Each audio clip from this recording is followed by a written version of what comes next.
Friends ఇప్పుడు మనం బండారుపల్లి అనే ఊర్లో ఉన్నామండి. బండారుపల్లి రెవెన్యూలో సర్కారు డొంక ఆనుకొని ఉంటుందండి. అది ఆ చెట్లు కనబడుతుంది చూడండి, అది ఒక ఎకరం, అది ఎకరం 10 సెంట్లు సర్కారు డొంక. అది ఆ ముందు వచ్చేసి 40 అడుగుల రోడ్డు ఉందండి, డొంక రోడ్డు, సర్కారు డొంక.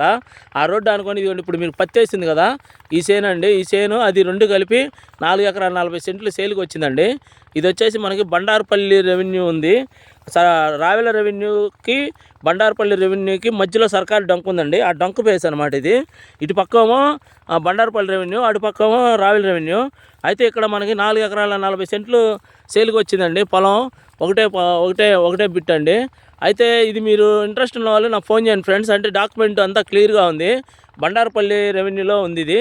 మనకి సర్కారు డొంక ఉందండి, డైరెక్ట్ డొంక రోడ్డు ఉందండి. ఇప్పుడు డొంక రోడ్డు ఫేస్లో కొనుక్కోవాలనుకున్న వాళ్ళకి వచ్చేసి ఇక్కడ 4 ఎకరాల 40 సెంట్లు ఉంది. రావెల రెవెన్యూకి ఆనుకొని ఉంటుంది ఇది. బండారుపల్లి రెవెన్యూ వచ్చింది అనమాట పొలం. డాక్యుమెంట్స్ అంతా క్లియర్గా ఉందండి, క్లియర్ టైట్లు. ఇంట్రెస్ట్ ఉన్న వాళ్ళు నాకు ఫోన్ చేయండి ఫ్రెండ్స్. ఉంటానండి, బాయ్ ఫ్రెండ్స్.